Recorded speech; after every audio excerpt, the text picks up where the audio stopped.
बिस्मिल्लाहिर्रहमानिर्रहीम। Welcome to education infos channel. आज SST general zone 1 का जो टेस्ट हुआ है मॉर्निंग टाइम में, उसके कुछ एमसीक्यूज क्वेश्चन मिले हैं, उसको सॉल्व करेंगे। पहले मैथ्स का पोर्शन सॉल्व करते हैं। Question number 1, a square has a side length of 15 units, what is it's area. Square का जो एरिया है वो हमारे पास किस चीज़ के बराबर है? साइड का स्क्वायर। और साइड हमें दिया गया है कितना? 15 का जो है ना, हम स्क्वायर लेके 15 का स्क्वायर ले ले तो इससे हमारे पास कितना आएगा? 225 स्क्वायर यूनिट। ये वाला ऑप्शन सही था, बाकी जितने भी थे वो गलत थे। Question number 2, the area of circle is 154, find its diameter. Area का जो हमारे पास फार्मूला है सर्कल का, वो है पाई आर स्क्वायर।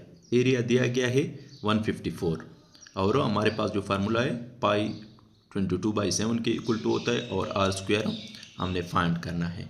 इसको लेफ़्ट साइड पे ले जाएं और इसको जो है ना उल्टा हो जाएगा, ये 7/22 हो जाएगा। इससे हमारे पास 49 आ जाता है। 49 का अगर हम स्क्वायर रूट ले लें तो इससे हमारे पास आर इन रेडियस की वैल्यू कितना आएगा? 7 आ जाएगा। लेकिन हमें कह रहा है कि आप लोगों ने क्या चीज़ फाइंड करनी है? डायमीटर फाइंड करनी है। डायमीटर हमने फाइंड करनी है। डायमीटर हमारे पास इक्वल टू 2r होता है, यानी 2 multiplied by R, 2 multiplied by 7, इससे हमारे पास क्या आ जाएगा? 14। Next question number 3, if the area of a circle is 154, calculate its circumference. वही क्वेश्चन है और वही वैल्यू दी गई, लेकिन इस दफा हमसे क्या चीज़ मांग रहा है? सरकम्फ्रेंस। पिछले क्वेश्चन में हमने रेडियस फाइंड किया, 7 आ गया, और सरकम्फ्रेंस जो है ना पेरीमीटर होता है सर्कल का। सर्कल के केस में हम इसको क्या बोलते हैं? सरकम्फ्रेंस। और इसका फार्मूला है 2 पाई आर। 2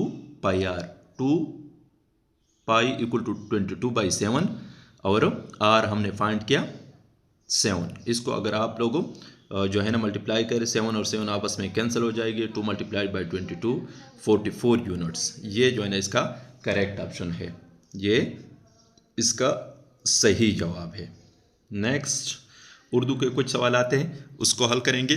अंगारे किसकी तसनीफ़ है? अंगारे दरअसल जो है ना सजाद ज़हीर ने ये तसनीफ़ लिखे, लेकिन इसमें जो है ना जो तरक्की पसंद तहरीक से वाबस्ता लोग थे, जिसमें अहमद अली, रशीद जहाँ, महमूद ज़फ़र और बाकी लोग जो थे वो भी इसमें लिखते थे, लेकिन जो तसनीफ़ थी वो सजाद ज़हीर की थी।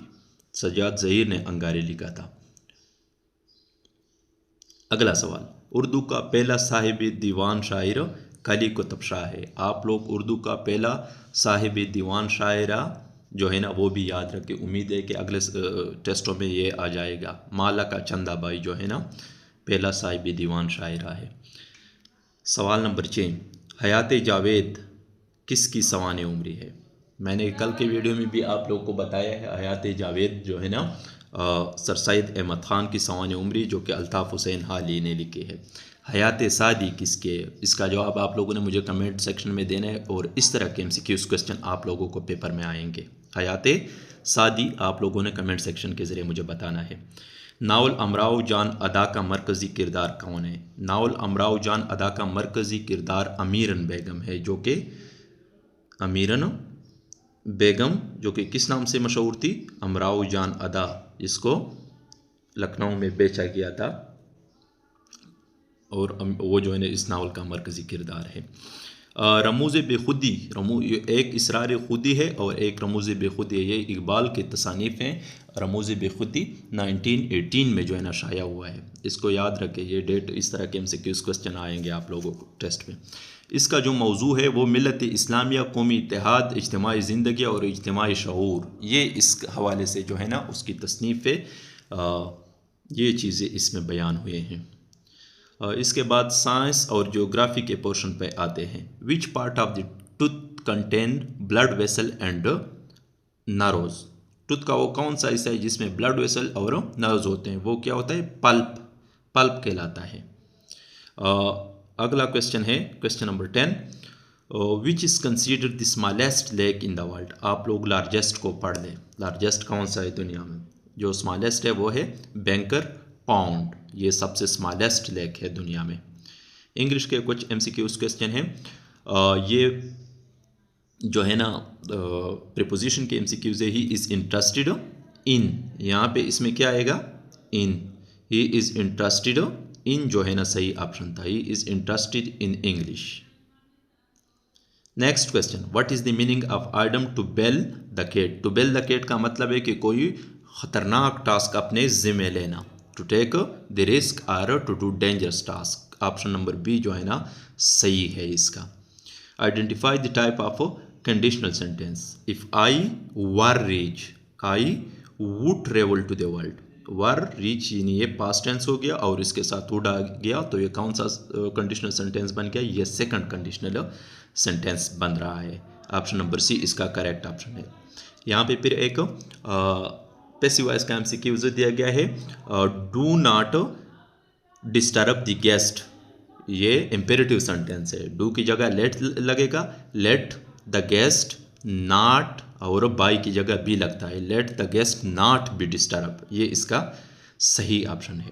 How many lines are there in sonnet? Urdu वालों को भी आएगा और इंग्लिश वालों को भी। सोनेट वो जो है ना शायरी की वो सन्फ है जिसमें 14 लाइन्स होते हैं। ऑप्शन नंबर सी इसका करेक्ट है। How many lines are there in a sonnet? ये MCQs दोबारा रिपीट हुआ है। इसमें जो है ना 14 लाइन। ये गलत है, 16 नहीं बल्कि 14। What is the antonym of embellish? Embellish का मतलब है सजाना, मुज़य्यन करना, जबकि इसका एंटीनम क्या बनेगा? सिंपली। सिंपली इसका क्या होगा? एंटीनम होगा, सादा। What is the antonym of repress? Repress इसका उलट क्या होगा? एक्सप्रेस। रिप्रेस का मतलब है दबाना या रोकना और एक्सप्रेस का मतलब है इजहार करना या जाहिर करना। एक्सप्रेस जो है ना इसका सही ऑप्शन है। What is the synonym of acute? Acute का जो सिनोनिम होगा वो शार्प होगा, तेज। एक्यूट का मतलब है या गहरा। Question number 20, what does the idiom to burn the midnight oil? ये फर्स्ट ईयर के इंग्लिश बुक के एक्सरसाइज से लिया गया एक आइडम है जिसका मतलब है to burn the midnight oil का मतलब है बहुत ज़्यादा मेहनत करना। टू स्टडी और वर्क लेट नाइट, ये इसका रात गए तक मेहनत करना या पढ़ाई करना, ये इसका सही ऑप्शन है। इसके बाद इस्लामियात और पाक स्टडी के कुछ MCQs है। ए हदीथ narrated by large number of narrator is known as मुतवातर हदीथ। ऑप्शन नंबर डी इसका करेक्ट ऑप्शन है, बाकी तीनों गलत हैं। वजाहत उर्दू में भी दी गई, साथ साथ आप लोग इसको पढ़ सकते हैं एक नज़र। नेक्स्ट क्वेश्चन है, on which date General Yahya Khan officially appointed? General Yahya Khan किस डेट को जो है ना उसके अपॉइंटमेंट हुई? वो 25 दिसंबर 1969 है मेरे ख्याल से। 26 दिसंबर 1969 आई थिंक नहीं है, 25 दिसंबर 1969 है, लेकिन आप लोग इसको जो है ना एक नज़र खुद भी देख ले।